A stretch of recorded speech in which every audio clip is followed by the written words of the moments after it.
Will a knight go broke if he lived today? Can he stop the potato riot? And more importantly, we'll reveal what a basic knight can earn and what a god level knight can earn in the current world. So stick around to find out and more. Picture England, 1300s.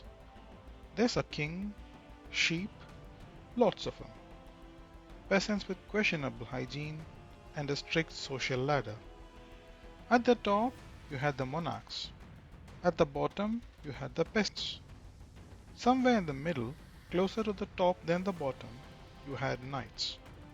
And no, they weren't just normal swordsmen who fought the wars, they were professional warriors, yes, but also landlords.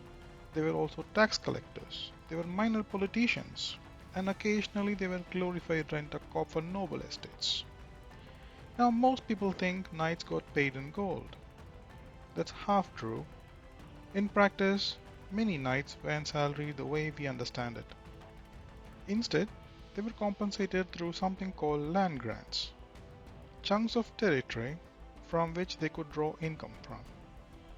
That income came in the form of tenant rents, agricultural profits, livestock, and sometimes battle loot. Yes, you heard that right. Loot.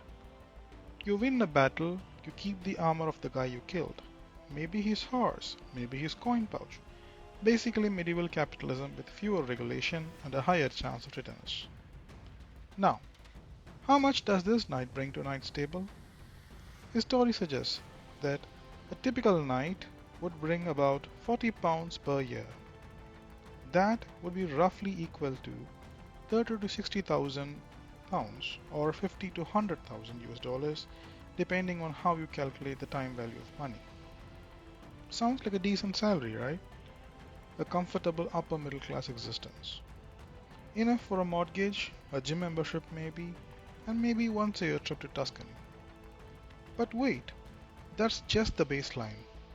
That's your suburban knight, you see. The one who patrols a quiet kingdom and drinks watered down wine. What about the knights who went to the war? The ambitious ones. The ones who fought in the Hundred-Year War, or the Crusades, or whatever local skirmish the king dreamt up that season. These knights could make serious money. If they captured a noble enemy, they could demand handsome ransom. Some knights became millionaires by today's standards through ransom payments alone.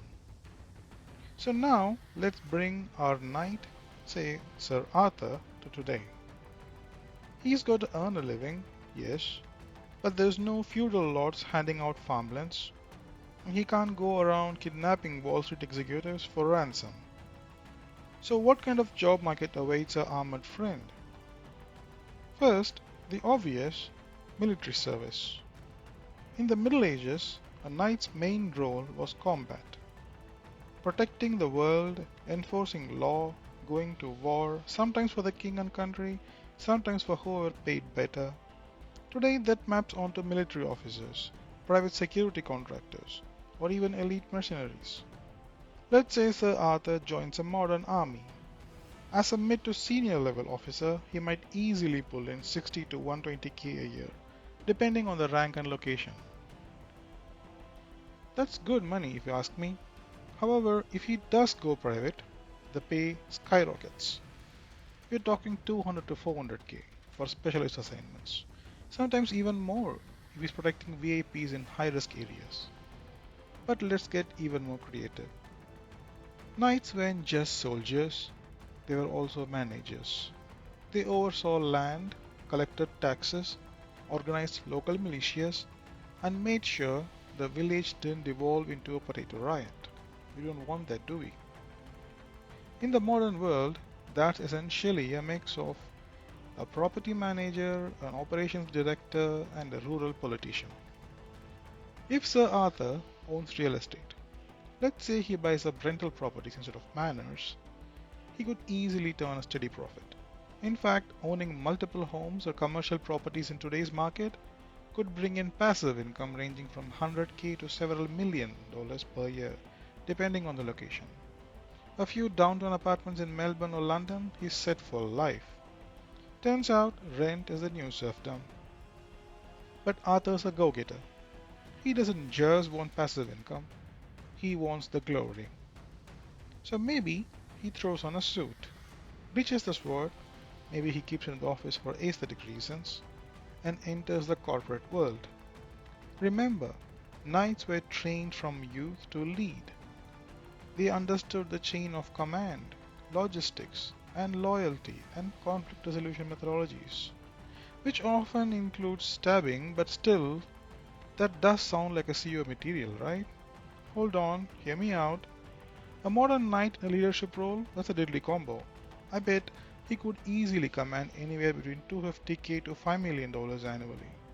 And that's excluding the bonuses, stock options, or any other occasional golden parachutes that come his way. Or he could just become a politician and get infinite money. Somehow politicians always seem to have money. Of course, if Arthur has a more business spirit, things get even more interesting. He could start his own business, a medieval themed resort, or a tech startup called Feudally. Now, as a tech startup, his income could vary wildly. Year 1, he might make nothing.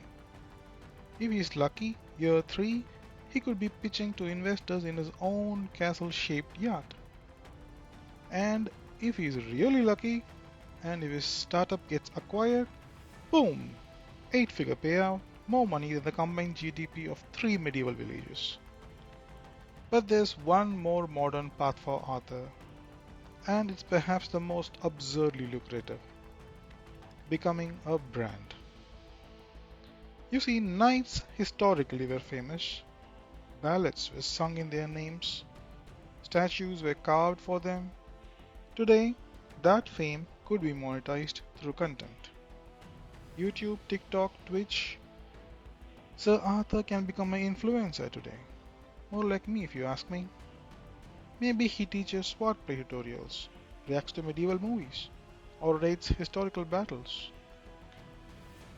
Suddenly he got sponsorships from Red Bull, a medieval cookbook deal, and a podcast called Medieval Night Live.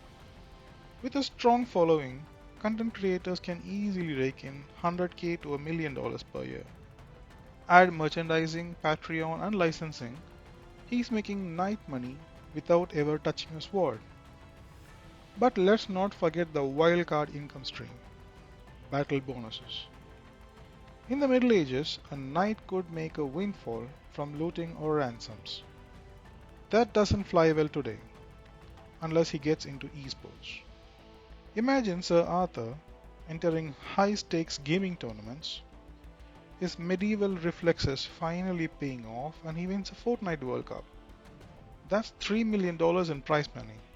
The fight may be virtual, but the treasure is real.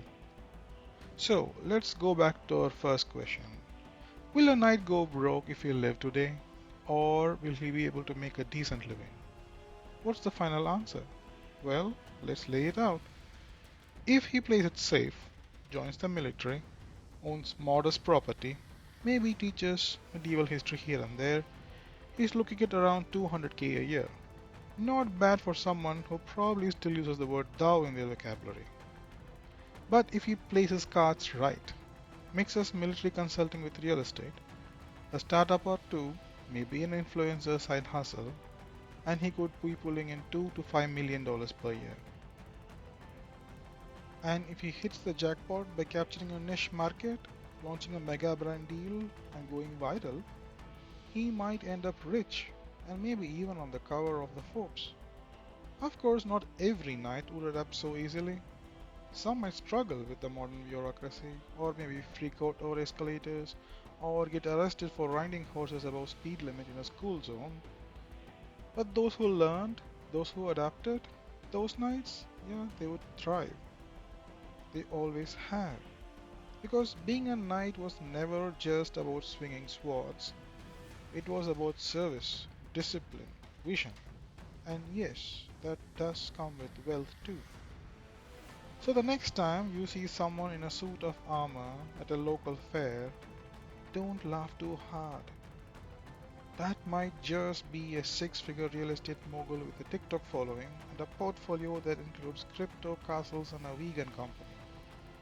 The age of chivalry may appear to be dead, but salary, oh, very much alive and thriving, and farthest from the broke. Talking about chivalry, do you really think chivalry is dead? Think again. If you ever wondered what honor looks like in the age of Wi-Fi and swipe culture, this book in the video description is your answer. Modern chivalry isn't just a throwback, it's a bold translation of knightly values for today's worlds. Do yourself a favor and click the link below and claim your code.